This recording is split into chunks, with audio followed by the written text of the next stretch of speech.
নজর আমাদের সুপ্রিম কোর্টে, তার কারণ অত্যন্ত গুরুত্বপূর্ণ কিছু খবর আসছে সুপ্রিম কোর্ট থেকে।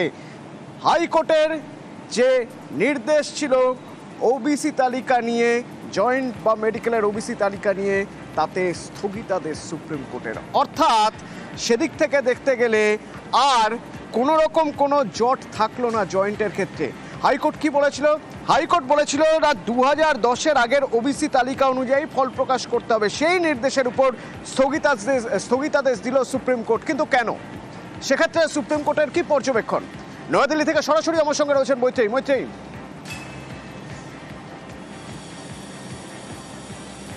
আজকে প্রধান বিচারপতি বি.আর. গাভাইয়ের বেঞ্চে এই মামলাটি মেনশন করেন রাজ্যের আইনজীবী কপিল সিবাল এবং উপস্থিত ছিলেন কল্যাণ বন্দ্যোপাধ্যায়ও। এই মামলার ক্ষেত্রে রাজ্যের তরফ থেকে উল্লেখ করা হয়, কারণ ওবিসি মামলায় সর্বোচ্চ আদালতের তরফ থেকে এর আগেই স্থগিতাদেশ দেওয়া রয়েছে হাইকোর্টের নির্দেশে। সেখানে কপিল সিবাল তিনি উল্লেখ করেন যে হাইকোর্ট সুপ্রিম কোর্টের কোনো রায় মানছে না এবং সেখানে দাঁড়িয়ে তারা নিজেদের মতো কগনিজেন্স দিচ্ছে এবং নিজেদের মতো নির্দেশ দিচ্ছে। এই ঘটনায় যথেষ্ট অ্যাস্টনিশড হয়ে যান বা আশ্চর্য হয়ে যান প্রধান বিচারপতি বি.আর. গাভাই, এবং তিনি স্পষ্টতই বলেন যে আমরা তো স্টে দিয়ে রেখেইছি, ফলে সেক্ষেত্রে দাঁড়িয়ে আবার কেন নতুন রায়, এবং তারপরে তিনি সমস্ত যে রায় হাইকোর্টের তরফ থেকে দেওয়া হয়েছে সেই সমস্ত রায়ের ওপর স্থগিতাদেশ দিয়ে দেন। ফলে জয়েন্ট এন্ট্রান্সের এবং মেডিকেল এন্ট্রান্সের যে ভর্তি এবং রেজাল্ট বেরোনো, তার ওপরে যে জটিলতা তৈরি হয়েছিল হাইকোর্টের নির্দেশের ফলে, সেই জটিলতা আর থাকলো না এবং জয়েন্ট এন্ট্রান্স বোর্ড তারা তাদের যে প্রসেস সেটা শুরু করতে পারবে।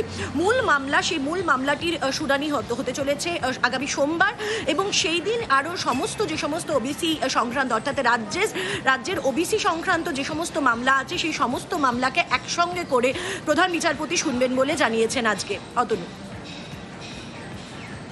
ধন্যবাদ মৈত্রেয়ী। কল্যাণ বন্দ্যোপাধ্যায় আইনজীবী কি বলছেন একবার শুনবো। Supreme Court was very astonished over the order of the High Court.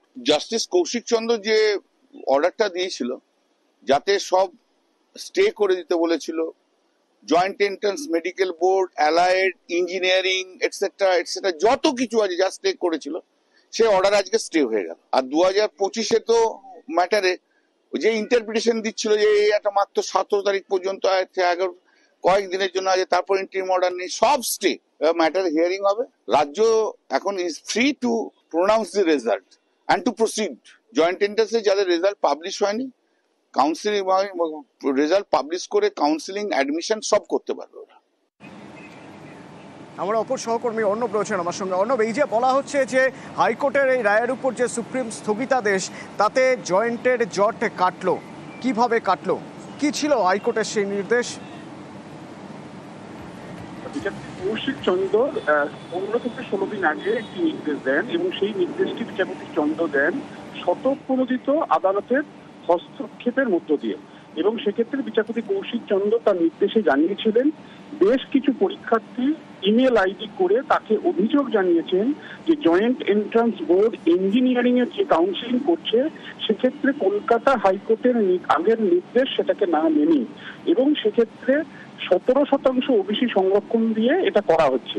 বিচারপতি কৌশিক চন্দ্র সেই ইমেল পাওয়ার পর স্বতঃপ্রণোদিত হস্তক্ষেপ করে তিনি নির্দেশ জারি করেন, এবং সেই নির্দেশে তিনি বলেন 2024 সালের 22শে মে যে ওবিসি সার্টিফিকেটগুলি বাতিল হয়ে গেছে, সেই বাতিল ওবিসি সার্টিফিকেটের উপর কিভাবে এই ক্ষেত্রে জয়েন্ট এন্ট্রান্স বোর্ড তার ইফেক্ট দিচ্ছে এবং 17% ওবিসি সংরক্ষণ রেখে মেধা তালিকা প্রকাশ করতে চলেছে।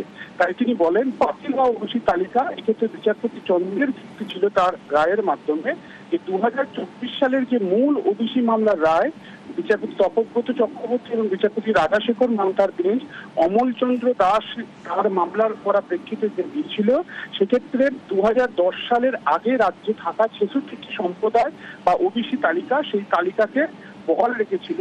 বাকি যে সমস্ত ওবিসি তালিকা ছিল সেগুলিকে বাতিল করে নিয়ম মেনে সেগুলি নতুন করে করার কথা বলা হয়েছিল। এক্ষেত্রে রাজ্যের যুক্তি ছিল যে তারা ইতিমধ্যেই সার্ভে করেছে, সার্ভে করার প্রেক্ষিতে নতুন 140টা ওবিসি এ এবং ওবিসি বি মিলিয়ে এই নতুন সম্প্রদায় উঠে এসছে। কিছু বাদ গেছে, কিছু সংযোজন হয়েছে, পুরোটাই রাজ্যের বিধানসভাতে প্লেস করা হয়েছিল বলে রাজ্যের যুক্তি ছিল। তবে বিচারপতি কৌশিক চন্দ্র জানান 2024 সালের মূল যে ওবিসি মামলার রায়, সেই রায়ের ওপর সুপ্রিম কোর্ট এখনো পর্যন্ত স্থগিতাদেশ দেয়নি। তাহলে যদি 2024 সালের রায়ে সুপ্রিম কোর্ট স্থগিতাদেশ না দেয়, তাহলে 2024 সালে যেগুলি ছিল ওবিসি তালিকা, সেটা 140, 42 যাই হোক না কেন, সেই তালিকা বাতিল হয়ে গেছে। বাতিল হওয়া তালিকায় যে পরীক্ষা 2024 সালে হয়েছে, সেখানে তো ওবিসি তালিকায় যারা পার্টিসিপেন্ট পরীক্ষা দিয়েছেন, তারা তো পুরনো ওবিসি যে সার্টিফিকেট সেগুলোকে ইস্যু করে দিয়েছেন। আজকে সেই পুরনো ওবিসি তালিকা যেটা বাতিল হয়ে গেছে, যেটা সুপ্রিম কোর্ট এখনো স্থগিতাদেশ দেয়নি, তাহলে বাতিল হওয়া তালিকার উপরে কিভাবে এই 17% সংরক্ষণ দিচ্ছে, এই যুক্তি দেখিয়ে বিচারপতি রায় দিয়েছিলেন যে না, 17% নয়, এবং এক্ষেত্রে রাজ্যের প্রায় 1100, প্রায় 1000-এর কাছাকাছি নতুন ওবিসি তালিকা, অর্থাৎ সুপ্রিম কোর্টের রায়ের পরে যে দেওয়া প্রক্রিয়া হয়েছে, সেই তালিকা মেনে যদি করতে পারে কাউন্সিলিং, সেটাও লিবার্টি ছিল। কিন্তু বিচারপতি চন্দ্র বলেছিলেন, যেহেতু বাতিল হয়ে গেছে ওবিসি তালিকা যেগুলি, তার উপরে কোনো ইফেক্ট দেওয়া যাবে না, তাই নতুন করে প্যানেল বিকাশ করার কথা নির্দেশ ছিল 15 দিনের মধ্যে। কাজে আজকে সুপ্রিম কোর্ট বিচারপতি কৌশিক চন্দ্রের এই স্বতঃপ্রণোদিত হস্তক্ষেপের রায়ের উপরে যদি স্থগিতাদেশ দেয়, সেক্ষেত্রে যে মূল অন্তরায় ছিল জয়েন্টের ক্ষেত্রে, কারণ নির্দিষ্ট করে জয়েন্ট এন্ট্রান্স ইঞ্জিনিয়ারিং এর যে কাউন্সিলিং বা তার যে মেধা তালিকা প্রকাশ, সেটার উপর একটা নির্দেশ ছিল জয়েন্ট এন্ট্রান্স বোর্ড। গতকালও কলকাতা হাইকোর্টের ডিভিশন বেঞ্চে তারা জানিয়েছিল তারা সুপ্রিম কোর্টে গেছে। এই অবস্থায় অন্তত জয়েন্টের ক্ষেত্রে জটিলতা কাটলো বলার অপেক্ষা রাখে না। তবে একটি অংশের দাবি, সোমবার দিন ওবিসি মামলা ফের আসতে পারে, সেক্ষেত্রে মূল মামলার ক্ষেত্রেও যদি স্টে দিয়ে দেয়, পুরোপুরিভাবে জট কেটে যাবে, তা বলার আর অপেক্ষা রাখে না। অতএব ধন্যবাদ। এদিকে এই সুপ্রিম স্থগিতাদেশের পর, জট কাটার পরে এবার আজই জয়েন্টের ফল প্রকাশের তোড়জোড়। কি খবর পাওয়া যাচ্ছে জানবো, সোমরাজ রয়েছে আমার সঙ্গে। সোমরাজ, যেটা সূত্র মারফত জানা যাচ্ছে, আজই জয়েন্ট এন্ট্রান্স বোর্ড ইঞ্জিনিয়ারিং এর ফল প্রকাশ করতে পারে। ইঞ্জিনিয়ারিং এর পাশাপাশি আর্কিটেকচারেরও ফল প্রকাশ করতে পারে। কিছুক্ষণের মধ্যেই জয়েন্ট এন্ট্রান্স বোর্ড তারা বৈঠকে বসছে, এবং বৈঠকে বসেই সুপ্রিম কোর্টের প্রধান বিচারপতি আজকে যে স্থগিতাদেশ দিয়েছে কলকাতা হাইকোর্টের নির্দেশের ওপর, সেই বিষয় নিয়ে আলোচনা করবে, আইনজীবীদের থেকে মতামত নেবে। সেক্ষেত্রে সম্ভাবনা রয়েছে আজ 14 দিনের মধ্যেই জয়েন্ট এন্ট্রান্সের ইঞ্জিনিয়ারিং এর ফল প্রকাশ করার। এবং সেক্ষেত্রে তুমি জানো যে ইঞ্জিনিয়ারিং এর যদি ফল প্রকাশ করতে হয়, তাহলে জয়েন্ট এন্ট্রান্স বোর্ডকে মূলত নয়া যে ওবিসি তালিকা রয়েছে, সেই নয়া ওবিসি তালিকা মেনে ফল প্রকাশ করবে। কারণ সুপ্রিম কোর্ট ইতিমধ্যেই স্থগিতাদেশ দিয়েছে। ইতিমধ্যেই জয়েন্ট এন্ট্রান্স বোর্ড বিভিন্ন পরীক্ষার্থীদের থেকে সংরক্ষণ নিয়ে মতামত নিয়েছে, এবং শুধু তাই নয়, কোন পড়ুয়ার কি কাজ সেই নিয়ে ইতিমধ্যেই নথিবদ্ধ করেছে জয়েন্ট এন্ট্রান্স বোর্ড ওয়েবসাইটে দিয়ে, জানিয়ে ইতিমধ্যেই সাংবাদিক সম্মেলন করেছিলেন জয়েন্ট এন্ট্রান্স বোর্ডের চেয়ারম্যান। মূলত সামগ্রিকভাবে প্রস্তুতি নিয়েছে জয়েন্ট এন্ট্রান্স বোর্ড, এবং সূত্র মারফত জানা যাচ্ছে যে জয়েন্ট এন্ট্রান্স বোর্ড যে সবুজ সংকেত দিয়ে দেওয়া হয়েছে, তাতে তারা দ্রুত ফল প্রকাশ করে, এবং সেক্ষেত্রে আজই জয়েন্ট এন্ট্রান্স বোর্ড ইঞ্জিনিয়ারিং এর ফল প্রকাশ করার সম্ভাবনা রয়েছে। কিছুক্ষণের মধ্যেই জয়েন্ট এন্ট্রান্স বোর্ড আনুষ্ঠানিকভাবে ঘোষণা করতে পারে কখন ফল প্রকাশ করা হবে। সেক্ষেত্রে মনে করা হচ্ছে আজ সন্ধ্যের মধ্যেই জয়েন্ট এন্ট্রান্স বোর্ড ইঞ্জিনিয়ারিং এর ফল প্রকাশ করতে পারে।